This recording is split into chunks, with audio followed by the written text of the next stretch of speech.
Dakilang Diyos, muli kami nagpapasalamat sa isang pagkakataon na pinagkaloob mo sa amin na kami po ay patuloy na makapakinig muli ng mga salita. Sa ganang aking sarili, Panginoon, ay wala po akong kakayahan at karunungan taglay, Panginoon. Ikaw po ang aking inaasahan na patuloy na mangungusap at nagbibigay muli ng panibagong mensahe, rema, sa aking mga kapatid, Panginoon. Ama, sa iyo lamang po ako nagtitiwala na ikaw ang patuloy nakakausap, magbibigay ng kapahayagan, mensahe sa aking mga kapatid, Panginoon. At Lord, muli mo kaming ituwid, itama, Panginoon, i-align sa iyong kalooban, i-redirect sa iyong nais sa amin pong mga buhay, Panginoon. At huwag mong hayaan, Panginoon, na mainaik at aming sariling katwiran, kundi ang kalwalhatian, ang iyong mga seta at kabanalan na siyang manaig sa amin pong mga buhay. Lord, muli kong dalangin ang biblical conviction sa aking pangangaral ng iyong seta, Panginoon.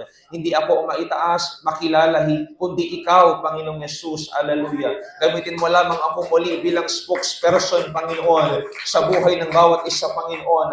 At minsan pa namin muling sinasaway lahat ng gawa ng kaaway, espiritu ng antok, espiritu ng hindi pakikinig, espiritu ng kawalan ng interest, Panginoon. In the name of Jesus, hallelujah, we rebuke it and we destroy it, Lord. At maghari ka, maglagay ka ng anointing sa aming kalagitnaan, Panginoon, upang maghari ang kagalakan ng kapayapaan. Wala sa Espiritu Santo, Panginoon. Salamat na hinang Diyos. Purihin ka, Panginoon. Ito po ang aming panalangin na may kalakip na pananampalataya at pagtitiwala. Kayo na pong bahala sa natitirang oras. Sa pangalan ng Panginoong Yesus na aming Diyos. Lahat magsabi po ng Amen. Hallelujah. Muli, palakpakan po natin ang Panginoon, mga kapatid. Praise God. Amen. Sabi nga ng kanta kayo na hindi tayo magsasawang purihin ang Panginoon. Amen. Laging aawitin pag-ibig niya sa atin. Amen. Hallelujah.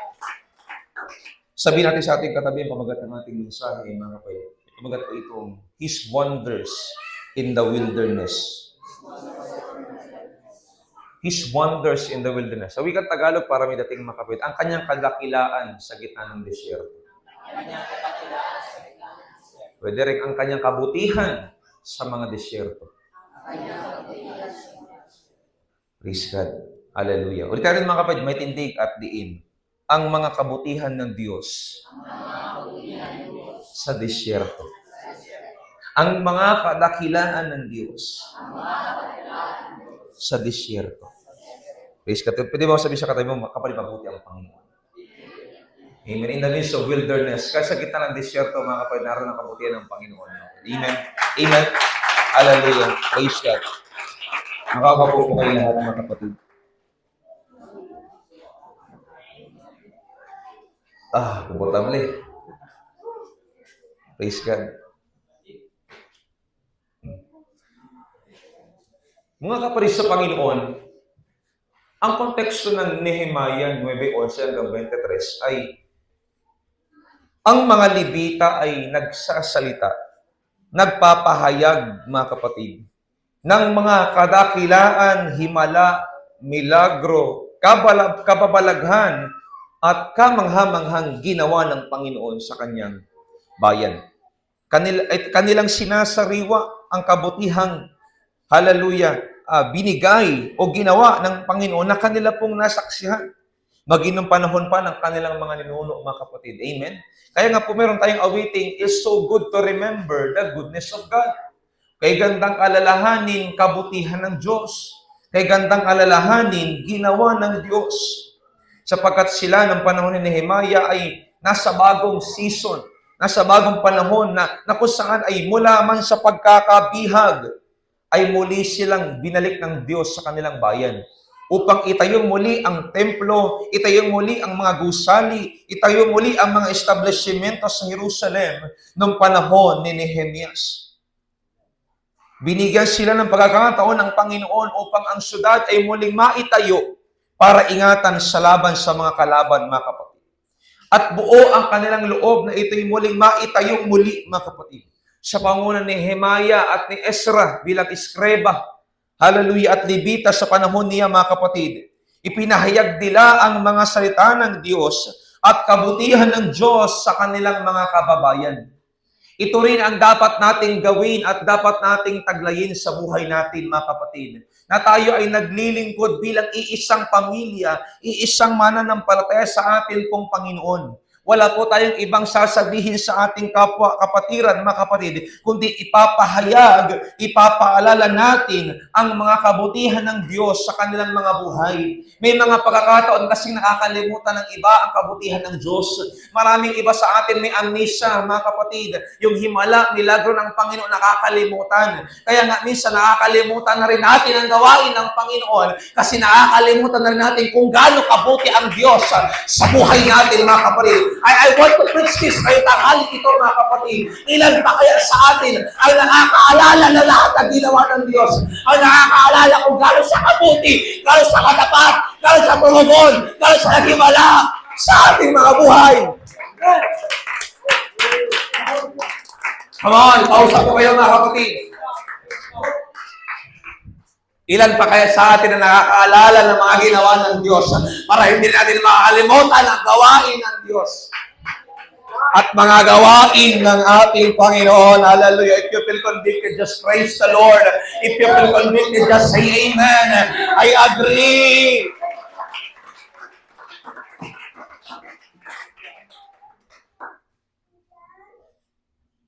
Ito yung ating katungkulan bilang Kristiyano, mga kapatid, na maibahagi natin ang kabutihan ng ating Panginoon mula man sa ating pamilya, mula man sa ating sarili, mula man sa ating mga ninuno, mga kapatid, maibahagi natin ang kabutihan ng ating pong Panginoon. Ito yung sinasabi ng mga Levita ng panahon ni Nehemiah. Inaawit nila, mga kapatid, yung kabutihan ng Diyos ng panahon nila Abraham, panahon ni Isaac, panahon ni Jacob, panahon ng mga patriarka sa pananampalataya po nila. Amen. Sapagkat pumapasok na sa bagong season ang kanyang bayan, maganda nga naman ma-orient. Di ba sa trabaho, kung bagong pasok ka sa trabaho, may orientation. Kung bago ka lamang sa isang organisasyon, meron pong orientation.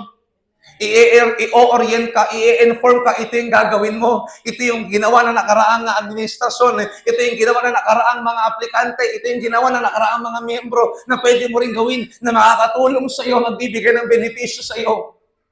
Amen. Eh sa buhay natin, mga kapatid, pumapasok tayo sa bagong season ng ating pong buhay. Now, itong panahon natin ngayon, itong buwan natin ngayon, mga kapatid, sabihin po nilang habagat, sabihin po nilang mahirap ang kita ngayon, sabihin po nilang maraming gastusan sa panahon ito, mga kapatid. Dati ko papasok na yung Burmans. Amen. Amen, mga kapatid.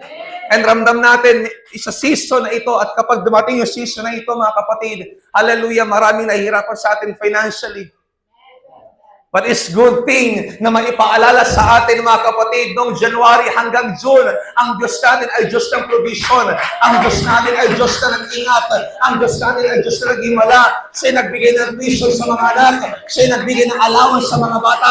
Siya'y nagpagaling sa iyo, mga kapatid. So kung pumapasok ka sa panibagong season ngayon na sinasabi nila, season ng taghirap, season ng taglagas, season na kung saan ay wala sa lahat. Now, gusto natin ipangaral na ang season natin ngayon ay pareho ang Diyos ng season ng buhay natin. Amen, Mirang? Tupak taga si Mirang eh. Hallelujah. Sabi niya, agree ako doon kay Ninong. Sangayon ako doon. Amen. Amen, mga kapatid. Hallelujah. Kaway-kaway sa mga pumapasok sa bagong season. Hallelujah ng taong ito, mga kapatid. Praise God, may season man ng upgrading, may season man, mga kapatid, ng loss, may season man ng heartbreaks, may season man, mga kapatid, ng taglagas, may season man ng drought, but that season is not the final. Hindi yan ang katapusan ng season natin, mga kapatid. Our God is the God of all season. Come on, praise the Lord. Huwag kang mawala ng pag-asa dahil sinabi nilang, ang season na yan ay wala na magagawa. Ang season na yan ay wala talagang kwenta. No! Ipahin mo ang Diyos. Ipahin mo ang Diyos natin, pinaglilingkuran. Hindi siya pwedeng hamunin ng ibang tao. Hindi siya pwedeng hamunin ng sinaman sapagkat may patutunayan ng Panginoon sa ating buhay.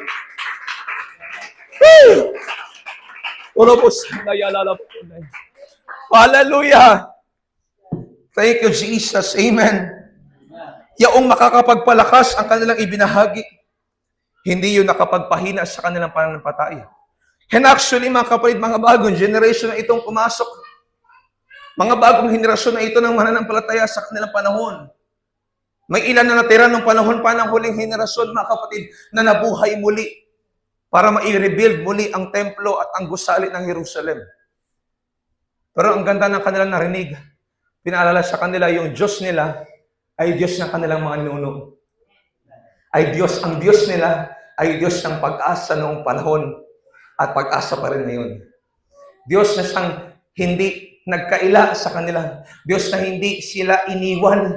Diyos na hindi sila pinabayaan. Nire-remind din ni Nehemiah, guys, yung Diyos ng mga ninuno natin, si Abraham, Isaac at Jacob, ay parehong Diyos natin. Huwag kayong matakot kung gumuho man yung mga gusali natin. Huwag kayong matakot kung magbabak kung sino man tayo. Kung magsisimula man tayo, simula. Hallelujah, kung bawal na sila una. Amen? Pinapaalala ni Nehemiah, gusto ko rin ipaalala sa ating lahat, mga kapatid, huwag kang matakot kung magsisimula ka pa lang. Huwag kang matakot kung may negosyo kang pinaplano, wala pang kapital, wala pang financial. Huwag kang matakot sumubok ng kurso, huwag kang matakot sumubok ng trabaho, huwag kang mapagod magtiwala na may kayang gawin ang Panginoon. Amen. Huwag kang maniwala na walang bibili ng uling mo. Because God is the God of all season, mga kapatid. Saan magkukumbisi ng mga buyer para meron tayong buyer? Saan bibili ng mga produkto natin para mabenta natin? Amen? Amen. Alam ko, nakita nyo, kamay ng Diyos, hallelujah, sa mga nakalipas na buwan, sa mga nakalipas sa taon, sa mga nakalipas sa panahon ng iyong buhay, mga kapatid. Na kaya natin sabihin sa labas, yung Diyos namin ay hindi nagbabago. Yung Diyos namin ay hindi lumilipas. Amen? Yung Diyos namin, hindi kami iniiwan. Yung mga miyembro namin sa church, iniiwan kami, pero yung Diyos namin, hindi kami iniiwan. Hallelujah! Come on! Puro mo, sandali. Hallelujah! Thank you, Jesus. Amen? Okay nang iwan ka ng miyembro, basta't mag-iiwan ang Diyos. Mas tatanggapin natin, iwan tayo ng katabi natin kaysa iwan tayo ng Panginoon. Amen? Ang tao pwedeng palitan. Ang tao pwedeng bumalik, pwede rin hindi. Pero ang Diyos pag nawala, walang papalit sa Kanya. Walang papantay sa Kanya. Yes, pwede kang pasayahin ng tao, pero hindi mapupunan yung puwag sa puso mo. Kailangan mo ang Diyos. Kailangan ko ang Diyos. Kailangan ko talaga ang Diyos sa buhay ko. Amen. Overall, ang Diyos kaya magdagdag ng tao. Pero ang tao hindi kaya magdagdag ng Diyos. Isaiah 41 at hanggang 44, siya'y nag-iisa. Wala na akong nalalamang iba pa. Amen. O isa sa atin ay produkto lamang ng biyaya ng Panginoon. Bakit tayo nandito? Dinala tayo ng Panginoon dahil sa kanyang malawak ang layunin na gustong gawin sa buhay po natin. Amen. That's why, church, good news, lumalabas na tayo uli. At good news, may mga napupuntahan tayong tao uli, mga kapatid. Dahil patuloy tayong gagamitin mo ng ating Panginoon. Amen. Naniniwala ba kayo muling gagamitin ng Panginoon ng inyong mga buhay? Muling gagamitin ng Panginoon ng inyong mga circumstances? Muling gagamitin ng Panginoon yung mga problema yan. Muling gagamitin ng Panginoon mga pagsubok na yan. Yung karamdamang yan. Hallelujah. Yung kahinaan na yan ay gagamitin ng ating pong Panginoon. Praise God. Hallelujah. And church, ito rin ang akin pong panawagan sa bawat isa sa atin, mga kapatid. Yung magandang balita ang ating ibahagi sa ating katabi. Marami naman sa atin, hindi naman natin kinakailangan talaga perso ng pera. Kinakailangan natin minsan kausap lang. Kinakailangan natin minsan karamay. Kinakailangan natin minsan may makikinig sa atin. Tama? Not all the times kailangan natin pera. Yes, minsan mukha tayong pera, pero hindi lahat ng panahon kailangan natin pera. Bars. Hallelujah. Amen, mga kapatid. Minsan kailangan natin ng someone or somebody na makikinig sa atin. Someone or somebody na magpipray sa atin. Someone or somebody na tatapik ng balikat natin. Someone or somebody na magpapala sa atin. Mahal ka ng Diyos. Hindi mo lang alam. Mahal ka ng Diyos. Hindi ka niya iniwan. Kailangan lang naman natin is someone or somebody na kahit tayo sa church, pasing tayo bukas, pasing tayo ngayon. Kailangan naman natin is someone or somebody na nagbibigay sa atin ng paalala. Hindi ka iniwan ng Diyos kahit kailan hindi siya nagkulang. pag-ibig niya sa atin laging laan. Amen? Sabi mo sa katabi mo, yung magandang balita, hindi chismis na ikakasira. Aray ko po. Amen? Hallelujah. Yung makakapagpalakas. Sige, yung makakapagpalakas. Sige, lakas. Yung makakapagpalakas. Protein mo. Sige, yung makakapagpalakas. Hindi, makakapagpahina ka na kun. Kuliti. Sige, kuliti. Hallelujah. Kidding aside, mga kapatid. Amen? Anong layunin? Bakit ipinaalala ng bayan? Ipinaalala ni Nehemiah, ni Ezra, sa kanilang bayan, upang malaman nila ang mga ginawa ng Diyos. Upang ibahagi sa kanila kung paano sila nakalaya mula sa pagkaalipin sa kasalanan, mula sa bagsik ng pamamahala ng Ehipto, mga kapatid. At alam natin ang katotohanan, ito nagsimula kay Moises. Lahat po magsabi, Moises. Hallelujah. Nakarang araw dito si Abraham. Sabi ni nanay, kahapon man ay, si Abraham. Hinatay kung dumating si Moises. Sabihin niya na pag dumating si Moises, kapag kukunin ko yung tungkol. Oo. Hatiin ko yung dagat dyan. Praise ka. Joke lang mga kapatid. Hallelujah. Ito yung simula kay Moises. Paano nagsimula yung kwento ni Moises, mga kapatid? Kwento natin ang bahagya. Yung buhay ni Moises, mga kapatid, ay mala MMK. Amen? Siya ay ipinanganak. Bata pa lang siya, mga kapatid, ay meron ng death threat sa kanya. Amen? Bata pa lang siya, gusto na siyang patayin, mga kapatid. Pero preserve siya ng Panginoon para sa isang mission, sa isang layunin. Hanggang makapunta po siya doon sa Ehipto, mga kapatid. Inampun siya, inalagaan siya ng anak ng Paraon, mga kapatid. Hanggang siya ay namuhay ng pamumuhay ng mga taga-Ehipto.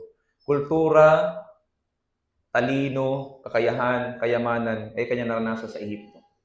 But one time, mga kapatid, nakita niya yung kanyang kababayan ay binubugbog ng isang Ehipto, taga-Ehipto. Ang sabi ng Biblia, mga kapatid, ay kanyang sinaktan, kanyang pinatay yung Ehipto at binaon sa buhangin. Kaya lang, meron pala nakakita sa kanyang ginawa. Meron pala nakakita ng kanyang pagpatay, murder case doon sa taga-Ehipto, mga kapatid. So, sa madaling salita, si Moises ay umalis, pumunta ng disyerto, pumunta ng Midian. Doon siya nagtagal, mga kapatid, ng 80 years. 40 years, mga kapatid. Tagal. Amen? Tagal ang proseso, mga kapatid. Doon siya hinubog ng Panginoon. Doon siya ikinublin ng Diyos. Doon siya itinago ng Panginoon para i-preserve yung kanyang buhay sapagkat gusto siyang patayin ng Paraon, mga kapatid. Amen? Praise God. Hanggang sa isang araw, mga kapatid, nakita niya yung isang punong kahoy na nag-aapoy pero hindi nasusunog. Yung burning bush ay kanyang nakita. Amen? Pamilya sa inyo, mga kapatid. At kung kanyang makita yung burning bush, sabi niya, bakit hindi nasusunog? Nag-aapoy pero hindi nasusunog. Fired but not consumed. Nag-aapoy pero hindi natutupok, hindi nasusunog yung sinusunog o yung nag-aapoy. Hanggang mangusap sa kanya, Moises, alasin mo yung panyapak mo sapagkat ang kinatatayuan mo ay isang banal na lugar. At doon siya sinugo ng Panginoon, doon siya sinabihan ng Panginoon na gagamitin kita. Ilabas mo ang aking bayan. Sabi kasi ng Bible, narinig ng Diyos yung kanilang hibik. Yung kanilang pagtangis, yung kanilang pag-iyak, yung kanilang paghingi ng saklolo, ay nakita, narinig ng Diyos. Amen. At ang Diyos ay nagbigay sa kanila ng pagkakataon upang makalaya. Amen. At ginamit si Moises.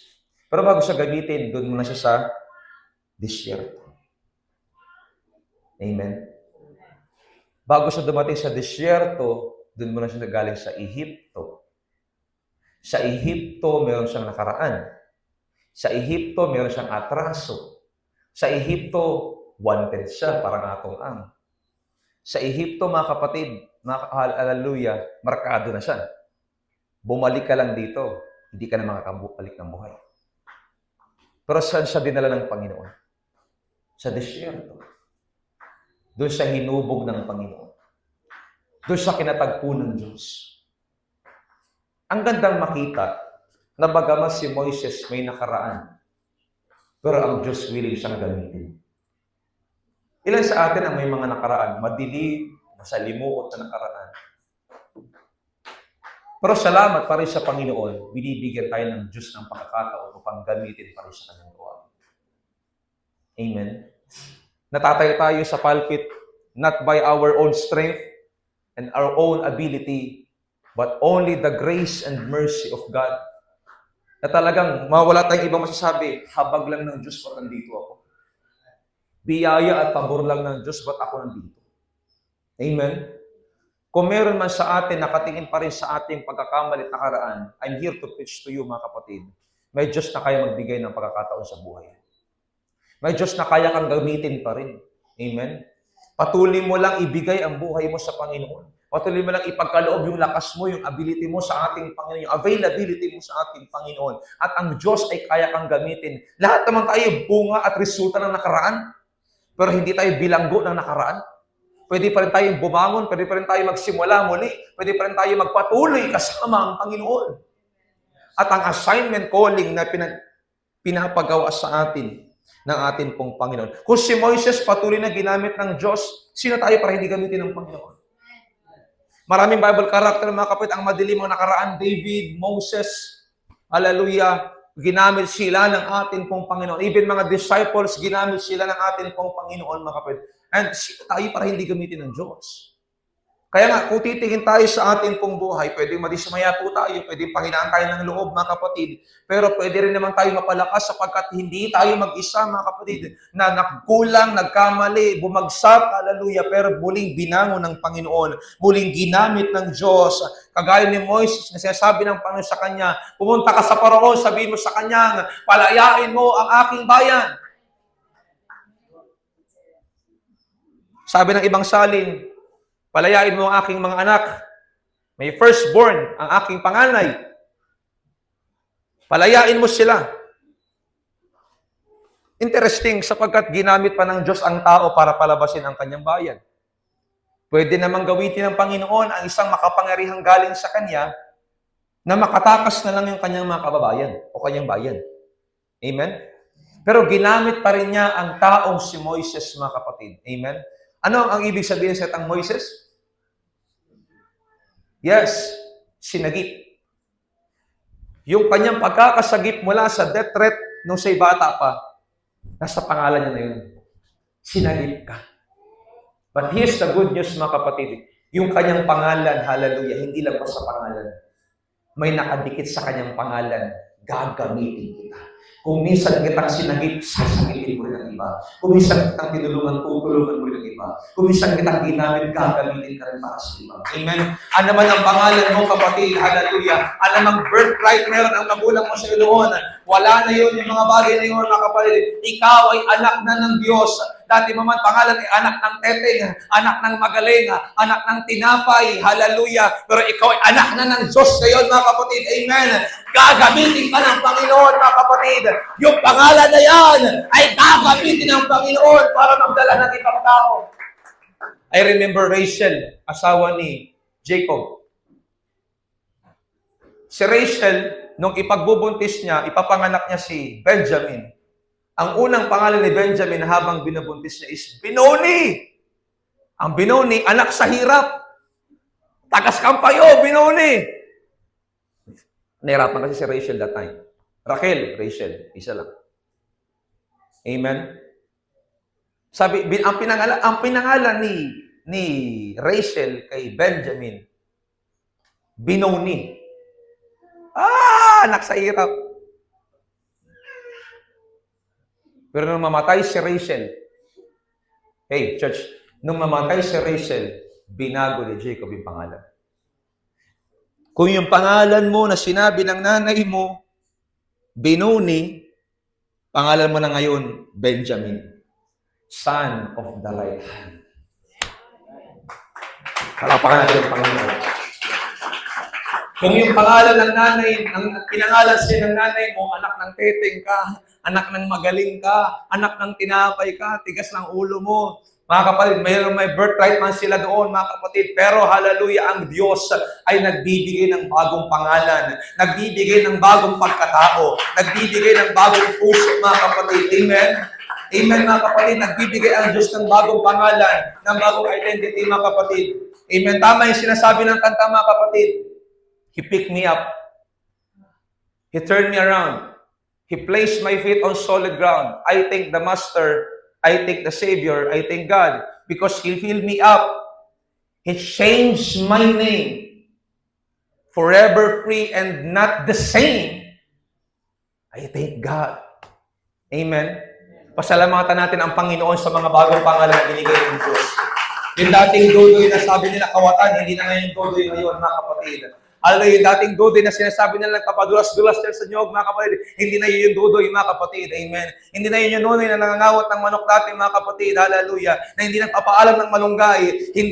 Hindi na yun. Hallelujah. Ibang Nonoy na ngayon. Ibang Dodoy na ngayon, mga kapatid. Maraming Nonoy sa ating mundo. Amen. Sa atin sa Pilipinas, maraming Dodoy, maraming Nonoy, mga kapatid. Pero iba na kayong Nonoy at iba na kayong Dodoy ng ating Panginoon, mga kapatid. Amen. Hallelujah. Ibang nini na, mga kapatid, ang ginawa ng Panginoon sa ating mga buhay. Ibang inday na, mga kapatid. Amen. Nung tayo naglingkod sa atin pong Panginoon, meron na tayong bagong pangalan. Meron na tayong bagong pagkatao. Meron na tayong bagong pagkakilanlan, mga kapatid. Pag tinitingnan ng ibang tao yung ID mo, pati yung ID mo. Nunoy pa rin man yan. So, si Nunoy Basa. Nasubukan na maraming Nunoy. Nunoy Baal, Nunoy Basa, Nunoy Toyo, Nunoy Konsing. Base sa karanasan na ginawa po nila, mga kapatid. Face cut. Pero kung titingnan ng Diyos, ay hindi. Iba na ID niyan. Nunoy, anak ng Diyos na yan. Dodoy, anak ng Diyos na yan. Amen, mga kapatid. Meron tayong bagong pangalan sa atin pong Panginoon. Amen. Hallelujah. Dating anak ni Satanas, ngayon ay anak na ng Diyos. Hallelujah. Amen. Tunay na laging may planong maganda ang Diyos kahit pangit ang nangyayari sa buhay natin. Amen. Tunay nang inaahon tayo ng Panginoon sa pagkaalipin at gusto niyang dalhin tayo sa lupang pangako. At gaya ni Paraon na gusto man tayong pigilan sa kaligtasan, ipagkakagamit sa atin ng Diyos, nagpatuloy si Moises kahit pinigilan siya sapagkat kasama niya ang Diyos at sinasamahan siya ng Diyos.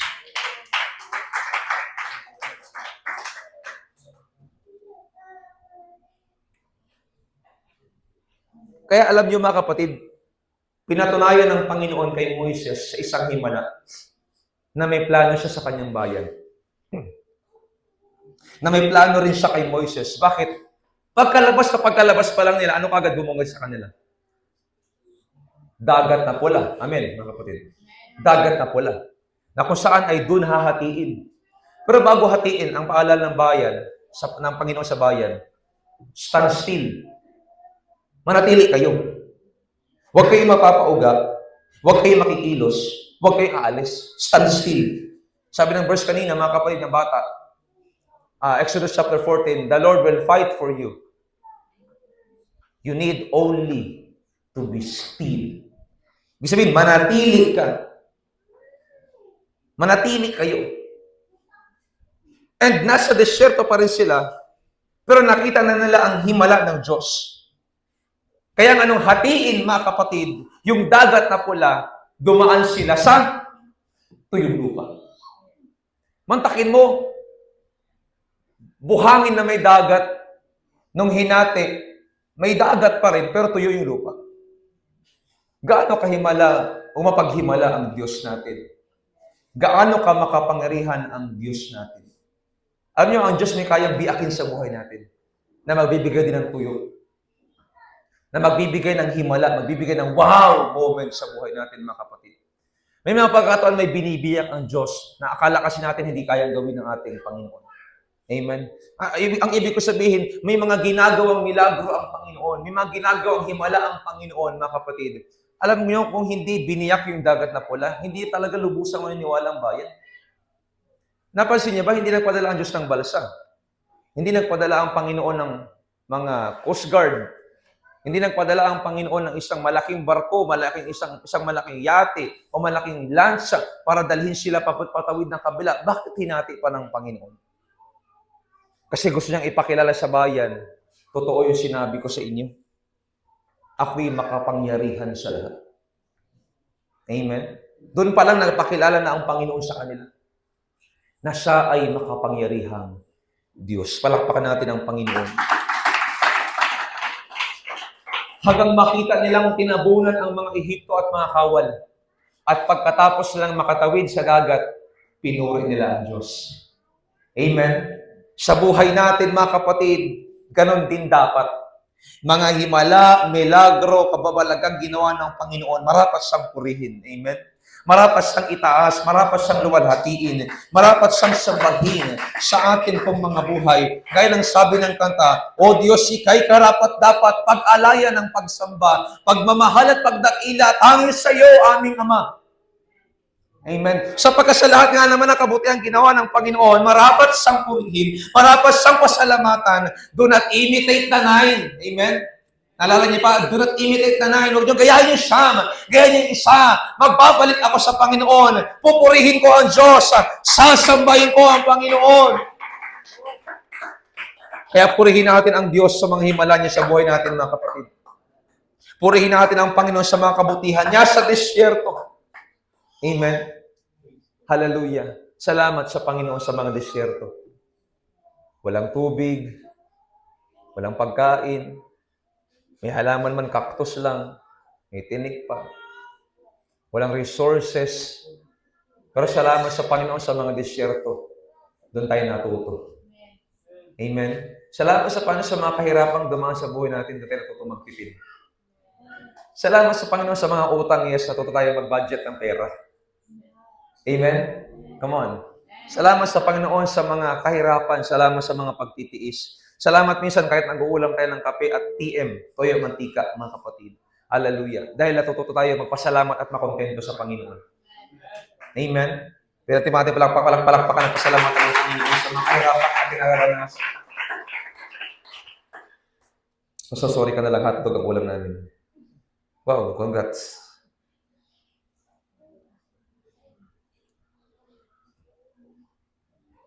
Salamat sa Diyos sa mga disyerto. Doon niya tayo tinuruan. Doon niya tayo itinawid. Doon niya tayo tinama. Doon niya tayo hinubog. Na kahit mayroon tayong pagkukulang, handa pa rin niya tayong gamitin. No. But disyerto. During their time, pag disyerto, walang tao. Isolated ka talaga. Walang resources. Walang magsisira ng focus mo. Pero pinatunayan ng Panginoon sa kanila na kahit nasa disyerto kayo, anong pangako ng Panginoon sa kanilang bayan, ng panahon ni Isaias? Ako'y magbibigay ng tubig sa gitna na ilang o, that's right, disyerto. Kasi kaya patunayan ng Panginoon, anak, na kahit nasa ganyang lugar ka, ako yung provider mo. Naalala niyo ba si Elias? Na matuyo yung ilog doon sa Keret Ravine, at matuyo at mawala yung uwak na nagsusupply ng pagkain. Huminto yung tubig kasi humibas. Hallelujah. Huminto na rin yung uwak sa pagbibigay ng pagkain, pero merong balong gagamitin. Ganon ka makapangyarihan ng Panginoon, kaya mag-provide ng Diyos. Kaya tumugon ng Panginoon sa ating buhay. Amen? At ginamit niya si Elias. Ginamit niya si Eliseo sa gitna ng kahirapan, sa gitna ng kawalan, sa gitna ng kahinaan, sa gitna ng nakaraan. Ginamit ng Diyos ang mga lingkod niyang makapangyarihang taglay para sa mga misyon. Ang mga disipulo, mga sinanay ng Panginoon sa hirap, sinanay ng Panginoon, mag-ayuno kayo. Sinanay ng Panginoon na humayo kayo kahit mag-isa lang kayo, kahit kayo lang. Sinanay sila ng ating Panginoon, mga kapatid. Amen? Binild ng Diyos yung kanilang karakter. Binild ng Panginoon yung kanila pong attitude, mga kapatid. Amen? Hallelujah. Dahil mayroon pong plano ang Panginoon sa kanilang mga buhay, mga kapatid. Alam ko, hindi mo may kakaila ang Panginoon sa kanyang kabutihan sa buhay mo. Amen? Hindi mo maikakailan, hindi mo maitatanggi. You can't deny the fact, mabuti ang Panginoon. Amen? God is good. And all the time, alam natin, buong puso natin mga sabi, kahit minsan ayaw magsalita ng labi, alam natin God is good. Alam natin all the time that He is good and God is good all the time. Alam natin yan, hindi natin mapapasinungalingan yan. Minsan man, mahirap sabihin ng labi pero hindi magsisinungaling ang puso. Tingnan mo, kahit hindi ka magtaas ng kamay, kahit hindi ka pumalakpak, sabihin ko lang mabuti ang Panginoon, pwede kang umiyak. Oo nga, mabuti ang Panginoon, hindi niya ako iniwan. Nakaraan lang, wala kaming bigas, nag-provide ang Panginoon. Nakaraan lang, wala, sabi ng testimony kanina, wala silang financial, pero ginamit ng Panginoon yung mga magulang, ginamit ng Panginoon yung ibang bagay para sila ay tugunan ng atin pong Panginoon. We can't deny the fact, ang kabutihan ng Diyos. Come on, purihin natin ang Panginoon sa kinaupuan natin. Alam natin mabuti ang Panginoon. Yes! Come on! Hola po, sandaya, lolo po. Yes, yes, praise the Lord. Yes, kahit nakaupo tayo, kahit nakatayo tayo mga kapatid, kahit habang nakaupo tayo mga kapatid, purihin natin ng todo at tunay ang Panginoon sa kanyang kabutihan. Ano sabi ng awit? Bakit nga ba pinupuri kita? Bakit nga ba sinasamba ka? Bakit nga ba pinaglilingkuran? Bakit kita pinasasalamatan?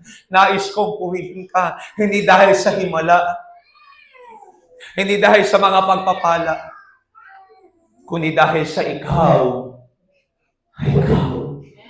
Ikaw ay mabuti. Ikaw ay dakila.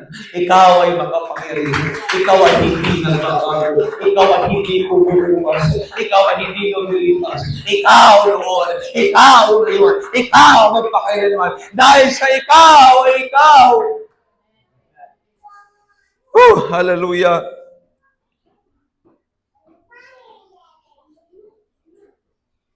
You can't deny the fact, mabuti ang Panginoon. Amen? At kaya at gusto pa rin tayong gamitin ng Diyos. Kadoy, ito na yung Kadoy. Naalala niyo ba si Pedro? Taas po ang kamay na nakaalala kay Pedro na nagkaila kay Kristo. 3 beses na ikaila ang ating Panginoon. Tama? Hallelujah. In John chapter 18, kinaila niya ang Panginoon.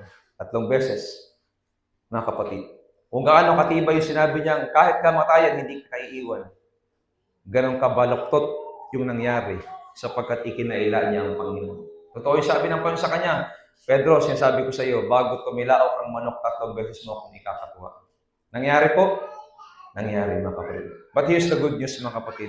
3 chapters later, John chapter 18, 3 chapters, 18, 19, 20, 21, the same Peter, kasi sabi ni Pedro sa mga kasama niya, balik na lang tayo sa pangingisda. Hallelujah. Lahat ba ng mga alagad mangingisda? Trivia. Hindi po. Mateo, maniningil ng buwis. Tama? Lucas, actually, hindi si Lucas kasama, mga kapatid. Si Bartomeo, si Bartolome, mangingisda yan. Si Santiago na anak ni Alfeo, mangingisda yan. Peter, si John, mangingisda yan, mga kapatid. But not all disciples are fishers of fish. Pero grabe yung pagkakagamit sa kanilang Panginoon Gadoy. Kasi mula sa pangingisda ng isda, panghuhuli ng isda, sabi ng Panginoon, gagawin ko kayo mamamalakaya ng tao. That's right. Ang sabi ng Panginoon sa kanila, ngayon nanguhuli kayo ng isda, ngayon gagamitin ko kayo para manghuli ng tao. Ginamit pa sila ng Panginoon para humuli ng tao? Yes, ginamit sila ng Panginoon. May nadala pa silang tao? May nadala silang tao kahit paano. But John 6:66, hindi lahat ng mga disciples sumunod sa Diyos, may tumalikod. Tama? Amen? Kasi may mga disciple talaga mga na hindi makakatiisan ng gitna. At lalo tigit hanggang dulo hindi makakatiisan, gitna pala, bibigyan na yan. Ang ganyan pala kahirap dyan. Ano ba yan? Ba't ganyan?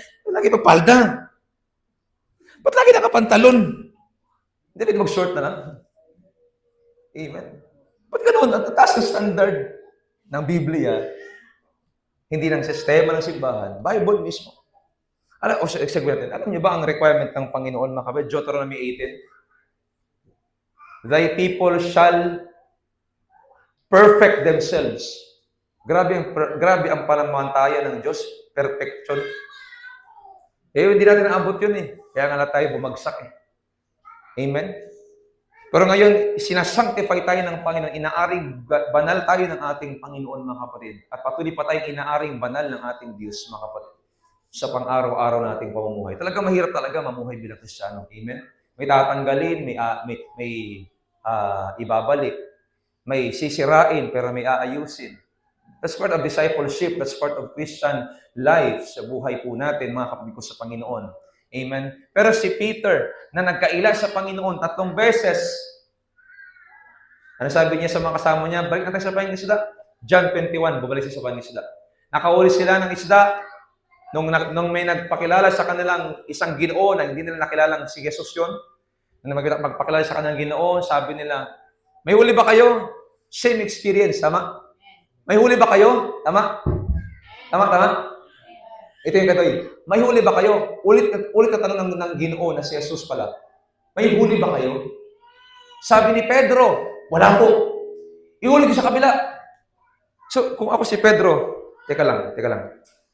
May narinig ako dati dito. Pamilyar sa akin to eh. Wala daw kami huli. Sabi ko, wala. Reply niya, ihulog ko sa kabila. Nakahuli sila approximately 158 kilos ayon sa pag-aaral. Imagine niyo yun. 158, isang kayahan lang, brad. Amen, mga kapatid. So, ito po yung good news, mga kapatid. Nung paghuli nila, pagbalik nila ng Pampang, huwag niyo mamiss tumakawin, maganda to. Pagbalik nila ng Pampang, anong ginawa ng Panginoon? John 21, nag-iihaw. Tama? Sabi ng Biblia, meron ng almusal. Hallelujah. Meron ng almusal. So, kung merong almusal, merong apoy. Amen? Kung may apoy, merong uling. Kung may uling, merong baga. Hallelujah. Thank you, Jesus. Balik natin, John 18. Sa John 18, verse 18, ang sabi ng Bible, mga kapatid, si Pedro nagpapainit sa, sabi ng King James Version, mga kapatid, nagbabagang uling. Kung di ako nakakabalik, mga kapatid, ang sabi ay,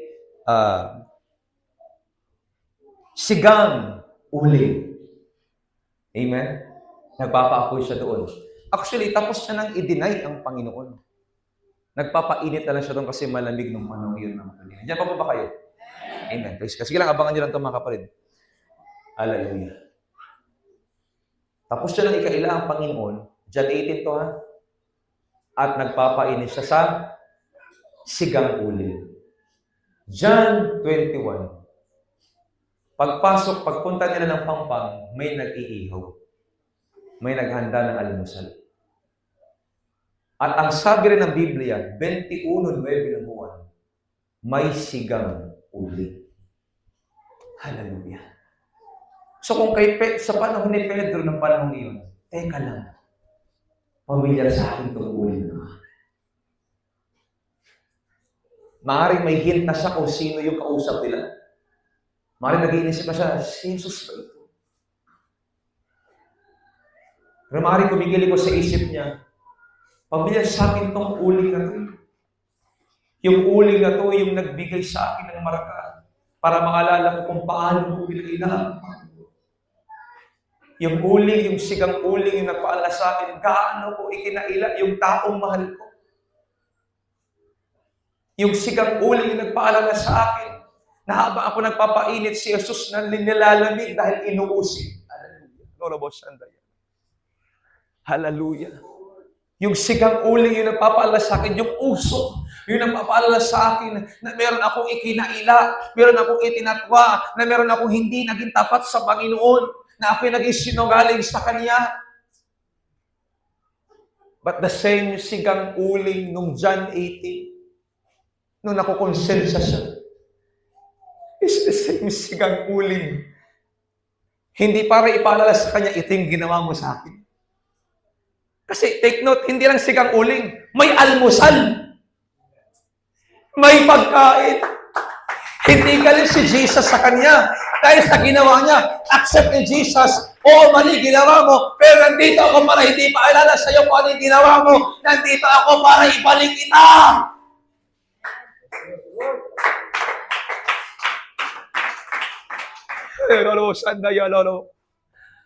Hallelujah. Ilan sa atin na may mga sigang uling na karanasan sa buhay, mga kapatid. Naalala ko yun, doon ako nangina, pastor.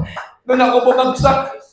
Doon ako akala ko kaya ko na panindigan yung paglilingkod ko sa Panginoon, pastor, pero bumagsak ako. Dahil sa isang pinahan, dahil sa isang problema, dahil sa isang pagkakamali, dahil lang nasabi ko, dahil lang nagawa ko, dahil lang nakalakaran ko. Ito na ako ngayon, pastor, nagkamali ako sa Panginoon. Sumablay ako, nawala ako sa linya. Pero may sigang ulit-ulit na binibigay ang Panginoon para i-restore tayo, mga kapatid. Para sagipin tayo, sakluluhan tayo, mga kapatid. Amen? Kaya nga, after nilang makita, after nilang malamang si Jesus yun, actually, walang Acts 2:38 kung walang John 21 verse 9. Kung walang sigang uling, kung hindi nagpakilala ang Panginoon sa kanya, hindi siya binigyan ng pagkakataon ng Panginoon, walang Acts 2:38 at walang mako-convert na 3,000 souls. Tingnan niyo kung gaano ka makapangyarihang kumikilos ang Panginoon gamit yung pagkakamali natin sa buhay, gamit yung nakaraan natin sa buhay, gamit yung sugat ng nakaraan. Hindi tayo man ang magagawan, tayo man ang mayroong pagkukulang sa Panginoon, pero nire-restore tayo ng Panginoon, come on church, nire-restore tayo ng Panginoon, pinabangon tayo ng Diyos, nire-renew tayo ng ating Panginoon, mga kapatid. At here's the thing, Acts 18, may apoy at baga na may uling. Acts 21 verse 9, may uling, baga, at apoy.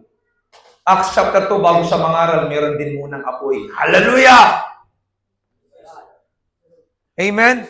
May apoy ng Holy Ghost. Hallelujah! Doble na ang binigay ng Panginoon apoy kay Apostol Pedro, mga kapatid.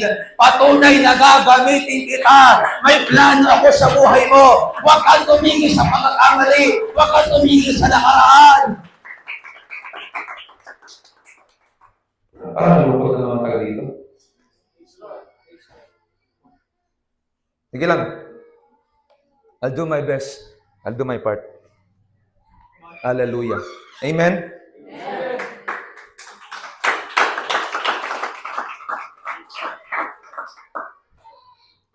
May mga times talaga parang ang bigat ng spirito ng bawat isa. Pero sige lang, mga kapatid.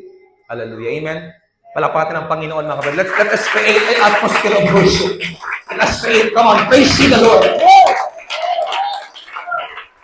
Oh God, I break the spirit of fear, the spirit of doubt, the spirit of sickness, the spirit of weaknesses in this church. Hallelujah. Yes, praise the Lord. Praise God, pero praise the Lord. Oh, hallelujah. Praise God. Tunay na ang biyaya ng Diyos ay laan sa ating buhay. Kwento ni Nehemiah kanina ng mga Levita, kasama ni Nehemiah, kwento nila na ang Diyos ay banayad sa pagkagalit, sagana at wagas sa pag-ibig.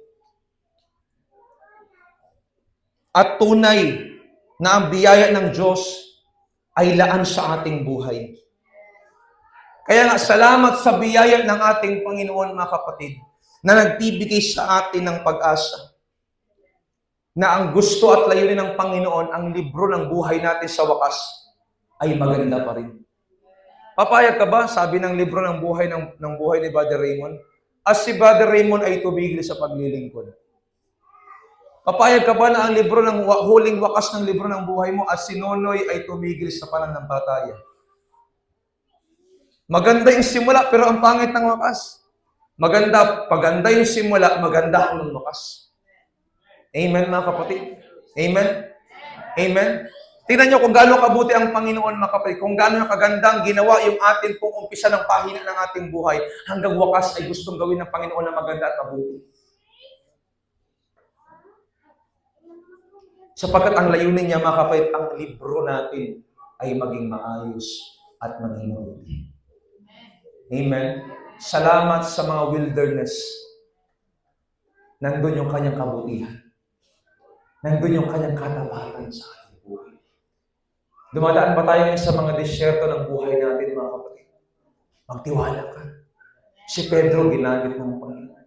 Si Moises ginamit ng Panginoon. Si David ginamit ng ating Panginoon, mga kapatid. Hallelujah, bumangon ka, kapatid. Amen. Praise God. Ang bayan ng Diyos, kahit hindi sumunod sa kanila, sumunod pa rin ang Panginoon sa kanila. Sa Kanya. Ulitin ko, mga kapatid. Ang bayan man ng Diyos, hindi sumunod sa Kanya. Ang Diyos sumusunod sa kanila. Gaano ka makapangyarihan ang Diyos, gaano ka mapagbiyaya at dakila ang pag-ibig ng ating Panginoon. Sa kabila ng pagkukulang nila, sa kabila ng pagre-rebelde nila, sa kabila ng kanilang hindi pagsunod, may haliging ulap, sabi kanina, may haliging apoy, mga kapatid. Nariyan ang Diyos, hindi sila pinababayaan, hindi sila pinagkukulang kailanman. Hindi sila iniwan, mga kapatid. Hallelujah. His wonders in the wilderness. Tag-ulan na ngayon. Ulan init. Minsan, lamang ang ulan. Pero salamat sa Panginoon. Hindi tayo pinababayaan ng Diyos. Amen? Hayag pa rin ang kabutihan ng Panginoon sa ating mga buhay.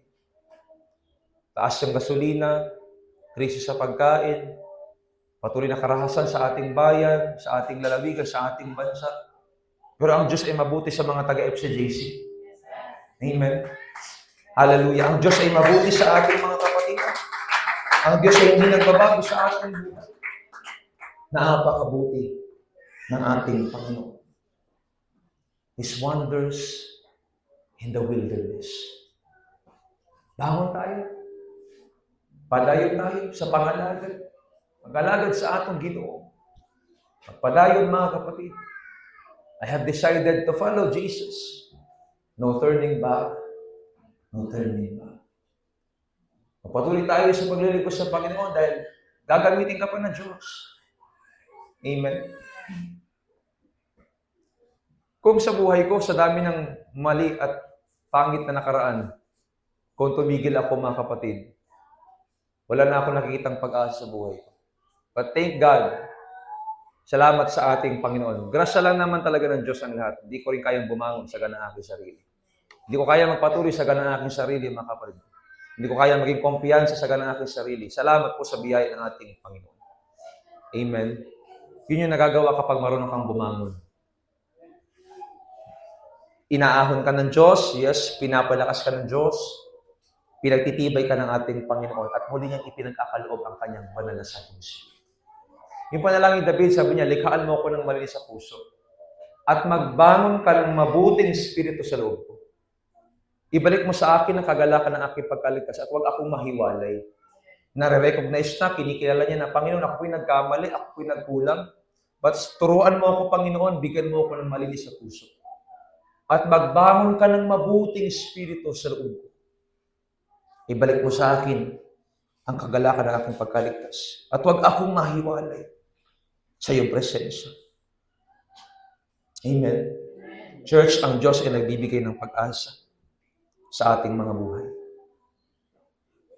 Huwag natin sayangin ang pagkakataon. Alam kong kita mo ang kabutihan ng Diyos. Alam kong kita mo ang manghimala ng Panginoon sa iyong buhay. Patuloy ka sa paglilingkod sa ating Panginoon. Gawin mo motivation ang mga ginawa ng Panginoon sa buhay. Ang mga himala at milagrong ginawa ng Panginoon. Ang kanyang mga kabutihan sa buhay natin, mga kapatid. Kasi kahit hindi ka mabuti, mabuti ang Diyos. Kahit hindi ka tapat, naging tapat ang Diyos. Kahit puro reklamo ka, ang Diyos ay mahabagin sa buhay. Amen? Come on. Kahit hindi ka nagtatapat, ang Diyos tapat. Kahit may pinababayaan ka, hindi ka niya pinababayaan. Kahit lagi kang, hallelujah, nagreklamo, hindi ka marunong magpasalamat, hindi ka marunong magsakripisyo sa gawain ng Panginoon, ang Diyos ay nagbibigay ng biyaya sa iyo. So anong hahanapin mo sa Panginoon? Wala. May hinahanap sa iyo ng Diyos ngayon. Lord, sa wilderness kasi ako, hindi ako makapag-function. Ang Diyos ay Diyos ng wilderness din. Ang Diyos ay nandoon sa desierto, nagsusupply, tumutugon. Noong panahon ng kanyang ng mga Israelita, may manang bumababa mula sa langit. Pag nauuhaw, pinapahampas ng kay Moises yung bato, umaagos yung tubig. Walang may dadahilan ng bayan. Sabi kanina, yung sandalyas hindi na pudpod, yung paa hindi na maga sa paglalakbay, sa paglalakad. Ano may dadahilan ng bayan? Ano may dadahilan natin sa Panginoon? Pwede maglingkod ng Diyos? Wala!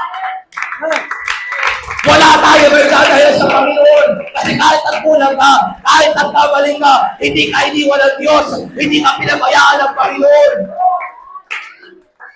At willing ka pa rin gamitin ng Diyos para sa kanyang gawain. Sino ka para magmalaki? Sino ka para magpahina? Sino ka para hindi maglingkod sa Panginoon? Sino tayo? Sino ako? Wala. Yung ikaw na yan at anong meron ka, ibigay mo, ipagamit mo sa Panginoon. Kasi lahat ng meron ka galing sa Panginoon at bunga lamang ng kanyang biyaya. Tayo lahat mga kapatid.